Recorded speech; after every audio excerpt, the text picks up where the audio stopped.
De cementerios hoy va la cosa, pero a diferencia del de la Belonga, aún visitado hoy por los vivos, y parece ser que también por alguna que otra muerta, este al que nos dirigimos ahora casi nunca disfruta de la visita de nadie. Y no es tan antiguo como para que no queden deudos que lloren a quienes yacen bajo su suelo, ni mucho menos. Pero quienes hoy lo habitan llegaron para hacer la guerra de muy lejos. Hablo, como no podría ser de otra manera, del cementerio de Barcia, en Valdés, una joya de nuestro patrimonio hoy consumida por el olvido. Llegaron sin intención de quedarse en octubre del 36 a una tierra que apenas se conocían por los libros de texto y no sabían que lo que les aguardaba aquí no era otra cosa más que la muerte y el olvido. Su religión imponía que fueran enterrados desnudos, de costado y mirando hacia la Meca y, por supuesto, no en territorio cristiano. Y por eso el bando que les había traído aquí, el sublevado, les construyó este lugar para venir a morir. El lugar donde nos encontramos ahora, comido por el olvido y por la desidia. Ya quedan pocos que quieran al cementerio moro de Barcia y, por supuesto, aún menos que recuerden lo que ocurrió aquí.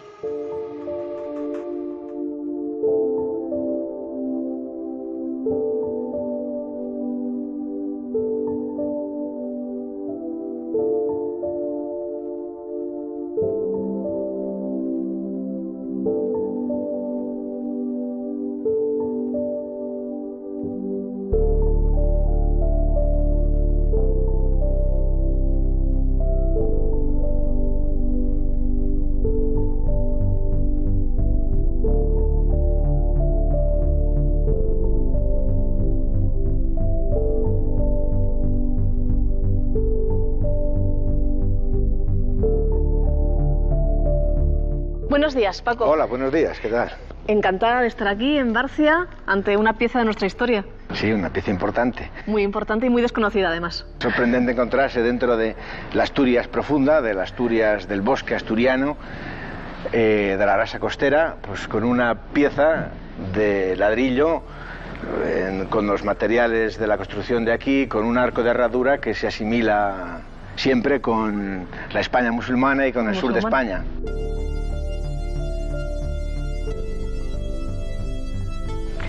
Paco, estamos en el cementerio moro de Barcia, que se construye en 1937, a pesar de que los primeros soldados musulmanes se habían enterrado ya primero en el cementerio civil de Barcia, que sin embargo se queda pequeño. ¿Cuál es la historia de este lugar?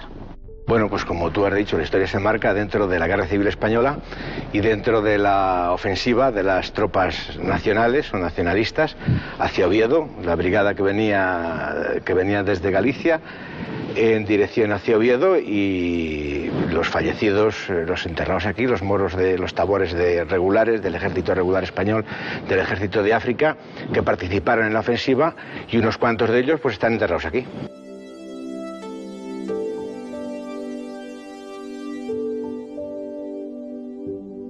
Aquí estamos, un lugar triste, no es el mejor sitio para quedar, ¿no?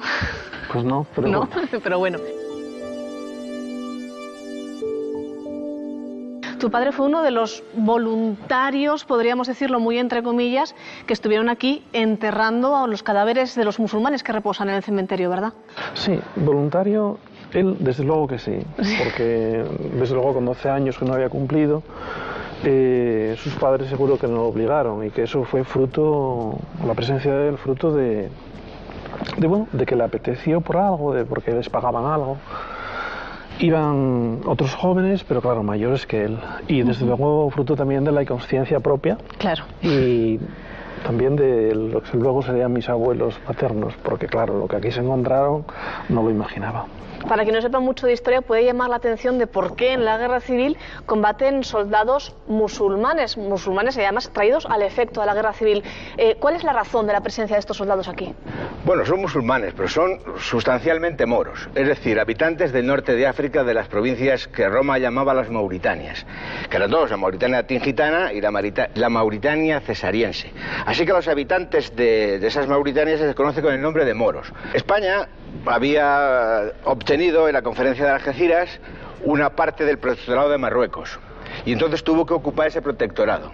Y cuando después del desembarco de Alucemas, de Primo de Rivera, España consigue incorporar toda la zona del Rif, todo su protectorado, pues se constituye allí el ejército de África. Es decir, que España configura allí una parte importante del ejército, que es un ejército amplio y además bien entrenado.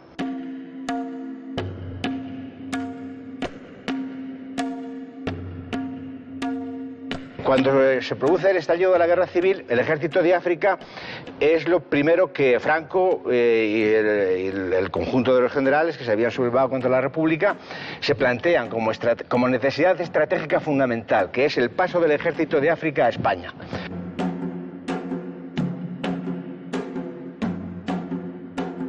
El ejército de África era muy amplio y estaba muy bien entrenado y fue uno de los factores fundamentales que permitieron a Franco y a los generales ganar la guerra civil española. Ya no es un accidente ni es un pequeño grupo de gente de fuera que participa en el conflicto bélico español, sino que fue un grupo muy amplio, no sé exactamente cuántos, pero se habla de un grupo importante, de un contingente importante, un grupo amplio de combatientes que participó en la guerra y además participó no en la ofensiva de Oviedo, sino que participó en otros muchos frentes y a lo largo de toda la guerra civil española.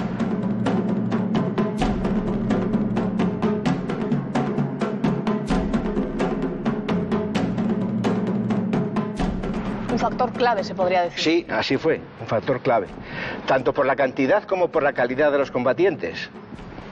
Porque la cantidad es un factor importante, pero la calidad en el ejército, en todas partes seguramente, pero en el ejército es un factor determinante.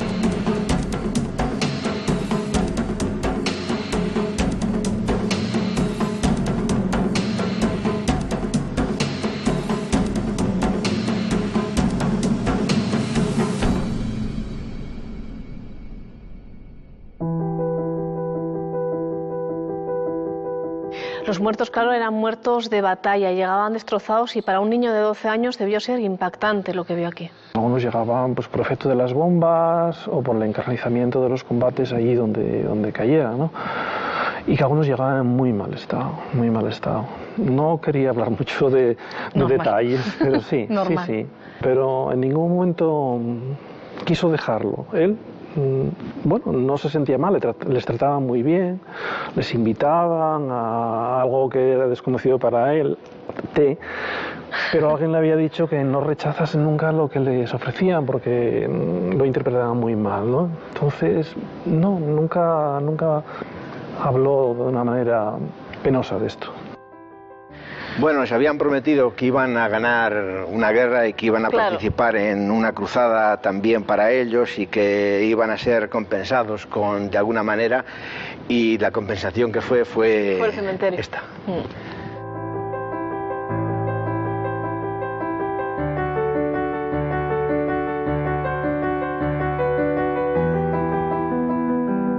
Llama la atención el cementerio porque parece un prado, ¿no? Realmente no hay ninguna tumba que nos llame la atención y sin embargo están aquí.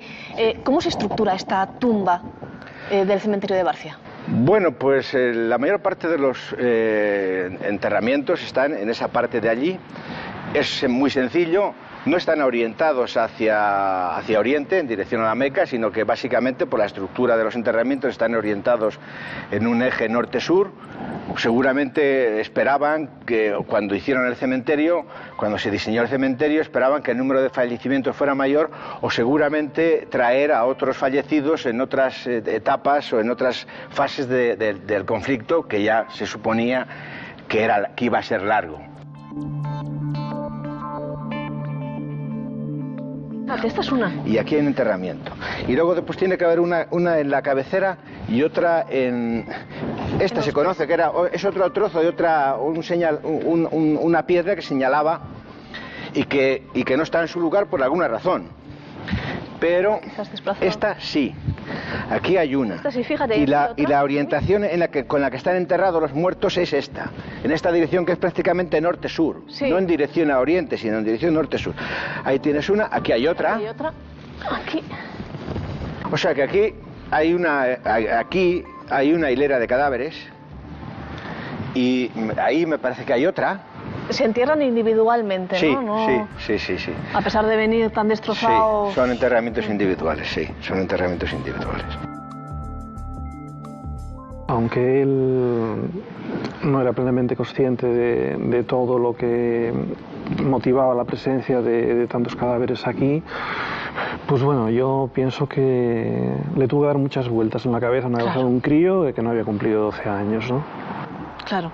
Y que lo que vio aquí fue, bueno, para olvidar. Nos comentaban que aquí puede haber enterrados un centenar de personas aproximadamente. Por lo que él refería, yo pienso que bastantes más, porque hay que pensar que aquí había una dotación, aparte del religioso, había una dotación de soldados moros, ¿no?, que nos les llamaban. Y no eran suficientes para excavar y enterrar, y entonces, bueno, él contaba que llegaban camiones de soldados, un camión, una caja de un camión, como poco 20 te caben, seguramente bastantes más, ¿eh?